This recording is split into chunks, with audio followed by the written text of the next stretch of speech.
section 5.3, which is called Use Angle Bisectors of Triangles. So we're going to go over a few theorems and then get into some examples today. So the two theorems that I want to go over with you first are Theorem 5.5 and 5.6, and these are related to each other. They're the angle bisector theorem and the converse of the angle bisector theorem. So they're obviously related to each other. So 5.5 says, if a point is on the bisector of an angle.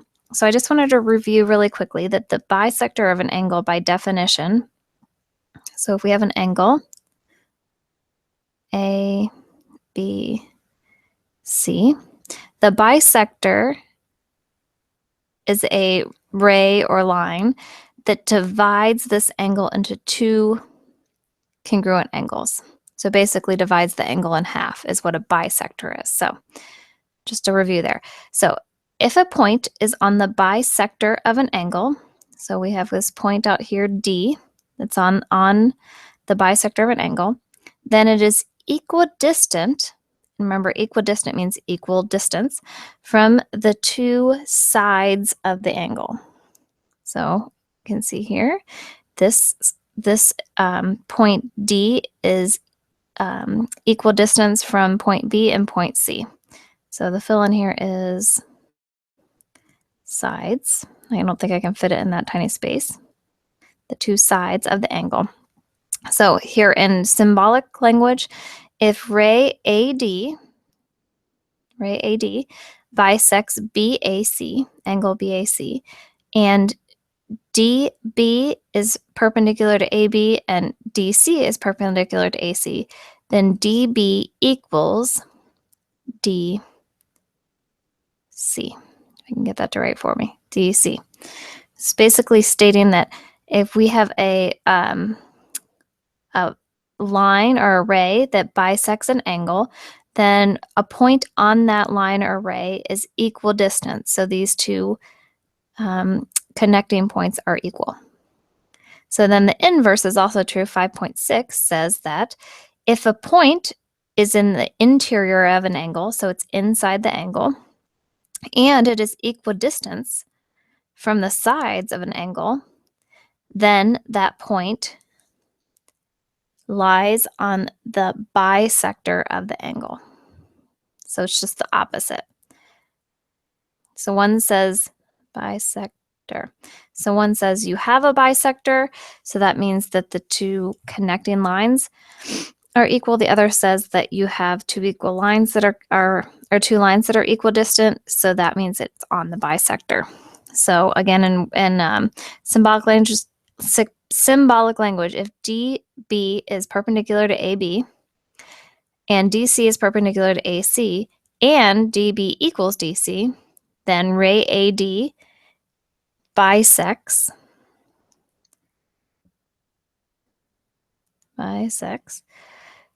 angle BAC.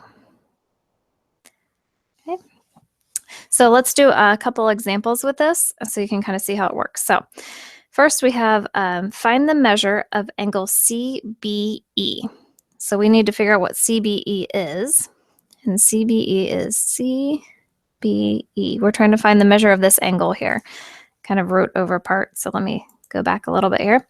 CBE. So which theorem could we use to figure out what the angle of CBE is? Well, in this particular case, we're going to actually use the converse to the angle bisector theorem. So we're going to use theorem 5.6. So 5.6 says that we have two lines that are perpendicular to the edges of the angle, and we also have that they are equidistant. You can see here they're both 21, so they're equidistant. So that tells us that ray BE is the ray BE is the bisector of the angle, and the definition of bisector is that the two interior angles of the bisector are equal. So that was a lot of words, but basically all that to say is that because this ray right here is the bisector And by the definition of a bisector, we can say that the two angles are equal. We can say that angle CBE is also 31 degrees. Okay. And then there's a real world problem here, and it's kind of off the edge here, but if you have your paper, it says a spider's position on its web relative to an approaching fly and the opposite sides of the web forms congruent angles as shown. Will the spider have to move further to reach the fly toward the right or the left edge? So you can see this looks like our perpendicular bisector theorem, right? Their fly is actually down here. It's kind of hiding underneath there. And both of these angles are congruent. So we are going to use the first theorem that we talked about today, theorem 5.5. Okay, and so that actually tells us that a point on the bisector, which is where the spider is down in the middle, is going to be equidistant from a point on the line. So by theorem 5.5, we can say, well, the spider to move to the left or right is going to have to move the same distance. So will the spider have to move further to reach the right or the left edge? It will have to move the same distance. Okay, so that was the first page. Let me go ahead and pull up the second page of notes.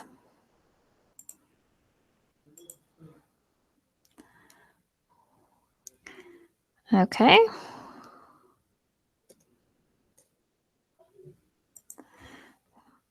All right, so the second page, we're going to use some algebra to solve this problem.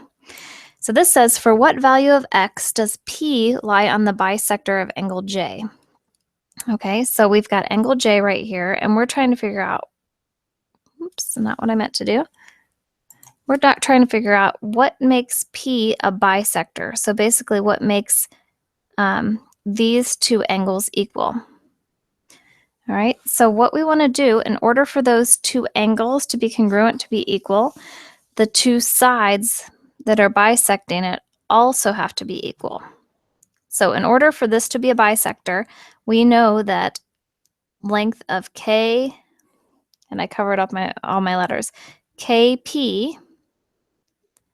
has to be equal to LP.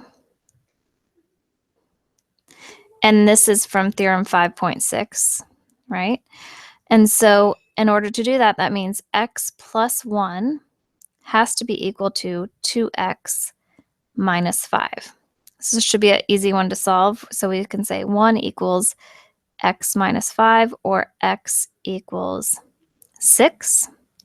So x needs to be equal to 6 in order for P to lie on the bisector of angle J.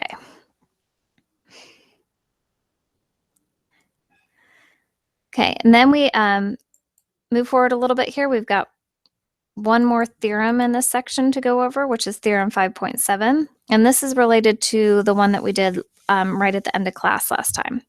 So 5.7 says the angle bisectors of a triangle intersect at a point that is equidistant from the sides of the triangle. So the angle bisectors of a triangle are, this is the angle bisector of A, the angle bisector of B, and the angle bisector of C.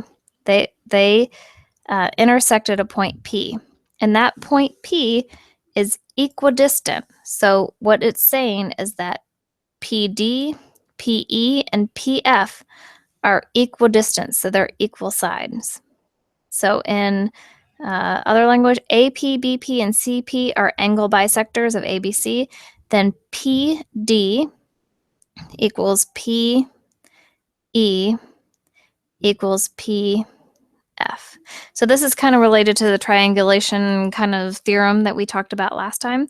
So it's the opposite. And the other theorem that we did, if you go back a page or two, in theorem 5.4, we were talking about the perpendicular bisectors, and then that makes the vertices equidistant. Well, this flips it the other way.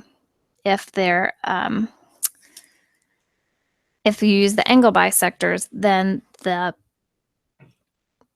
perpendicular bisectors are congruent. All right, so there's one more problem to go along with this, which is using that theorem that we just did. And it also uses Pythagorean's theorem. So we haven't talked a whole lot about that, so we'll just do that quickly to review. So Pythagorean theorem is if you have a right triangle, that's not what I meant to do. If you have a right triangle, we have C, A, and B, and this is a right triangle. C squared equals A squared plus B squared. Okay, so in the diagram, let's look at what we've got here. So this is the Pythagorean theorem.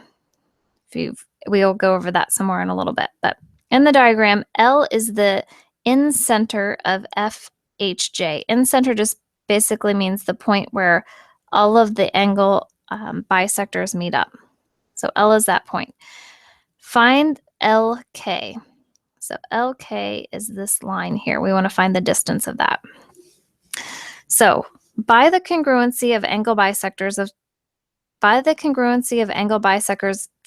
a triangle theorem, that's the one that we just talked about right here. The in-center L is equidistant, right? Equidistant from the sides. So that means that LK, which we're trying to find, is equidistant to LG, which is equidistant to LI. So all three of those line segments are equidistant, which means they're equal. And that helps us out because if you can see, this is a tiny little picture, there's a little triangle in here that we know two of the three sides of. So we can figure out this third side, then we can figure out what LK is. So to find LK, you can find LI, this little segment that's right in here.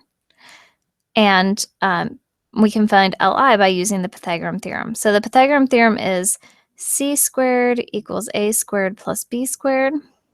Okay, and this tiny little triangle here, I'm going to draw it bigger, has 15, 12, and we don't know, and this is L, I, and H.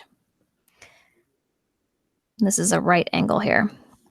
So 15 squared equals 12 squared plus Li squared. So if we simplify, what you end up with, I'm running out of space, is that 81 equals Li squared, or 9 equals Li. So how that helps us out is that we figured out what the length of Li is here, which is this line in here that I've made a total mess of. And we know that Li equals Lk because of theorem 4.7. Nope, sorry, theorem 5.7. So since Li equals Lk and Li equals 9, Lk equals 9. All right, so that is 5.3. I will probably do a few more examples in class on Monday, but thanks guys for watching and have a good day. Bye.